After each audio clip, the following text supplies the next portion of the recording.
నా పేరు సుచరిత. మేము APR Pranav Antilia Bachupalli association నుండి వచ్చామండి. మేమందరము అక్కడ నివసించేటటువంటి నివాసితులము. మొన్న 9వ తారీఖు ఉదయం 11:30 గంటలకు హైడ్రా వాళ్ళు వచ్చి మాకు ఇచ్చినటువంటి నోటీస్ పీరియడ్ 2 రోజుల్లోనే మా గోడ ఒకటి కూల్చేశారండి. ఇది అనాథరైజ్డ్ గోడ అని చెప్పి మాకున్నటువంటి ఒక కాంపౌండ్ వాళ్ళు కూల్చేశారు. అయితే అది గ్రీన్ జోన్ బెల్ట్ లో ఉన్నటువంటి మా ఎలక్ట్రికల్ ఎక్విప్మెంట్, ట్రాన్స్ఫార్మర్స్, మా హై వోల్టేజ్ లైన్స్ అన్నిటినీ కూడా వితౌట్ ఎనీ ఇంటిమేషన్ అక్కడ నుండి ఒక రోడ్డు నిర్మించడానికని చెప్పి అక్కడ వసతి కల్పిస్తూ ఆ ట్రాన్స్ఫార్మర్స్ అన్ని తీసి పక్కన పడేయటం జరిగిందండి. మేమందరము మా కమ్యూనిటీలో ఉన్న మహిళలు అందరము అంత ఇన్ఫ్రాస్ట్రక్చర్ ఒక మిడిల్ క్లాస్ ఫ్యామిలీస్ వచ్చి మళ్ళా వేసుకోవాలంటే అది సెల్ఫ్ మెయింటైన్డ్ ప్రాపర్టీ అండి. గడిచిన 12 సంవత్సరాలుగా మా డ్రైనేజ్ గానీ, మాకున్న స్ట్రీట్ లైట్స్ గానీ ప్రతి వసతి మేమే మెయింటైన్ చేసుకుంటామండి. వాటిని పక్కకు తరలించుకునే అవకాశం ఇవ్వండి. ఏ అధికారులు మాకు మళ్ళీ ఇది చేసి పెట్టరని మేము చెప్పినా గానీ పోలీసులు వాళ్ళ ఎక్సెసివ్ ఫోర్స్ యూజ్ చేస్తా మా మహిళలందరినీ దౌర్జన్యంగా పక్కకు లాగి పడేశారండి.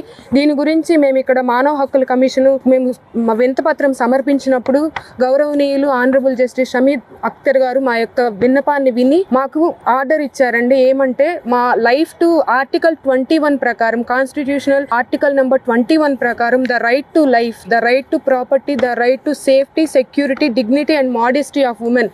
బ్రతకటం అంటే కేవలం బ్రతకటమే కాదు, మనకున్నటువంటి గోప్యత, మనకున్నటువంటి సేఫ్టీ, మనకున్నటువంటి డిగ్నిటీ ఏదైతే ఉందో మహిళలకు సంబంధించినవి అవన్నీ పరిరక్షించినప్పుడే రైట్ టు లైఫ్ అనేది సరిగ్గా అమల్లోకి వచ్చినట్టని చెప్పి జడ్జి గారు మాకు ఆర్డర్ ఇచ్చారండి. సంబంధిత అధికారులకి, డీజీపీ గారికి, జీహెచ్ఎంసీ వాళ్ళకి, సదరన్ పవర్ డిస్ట్రిబ్యూషన్ వాళ్ళకి, హైడ్రా వాళ్ళకి కూడా నోటీసులు పంపించారు. దీని గురించి వాళ్ళందరినీ రేపు ఏప్రిల్ 7వ తారీఖున వచ్చి వాళ్ళ రిపోర్టులు సబ్మిట్ చేయమన్నారండి. మీ మీడియా పక్షంగా మేము అడిగేది ఏంటంటే మాకు జరిగినటువంటి అన్యాయాన్ని మీరందరూ 10 మందిలోకి తీసుకువెళ్ళి మాకు న్యాయం జరిగించాలని మిమ్మల్ని అందరినీ ఈ పత్రికా ముఖంగా అడుగుతున్నామండి. Thank you so much.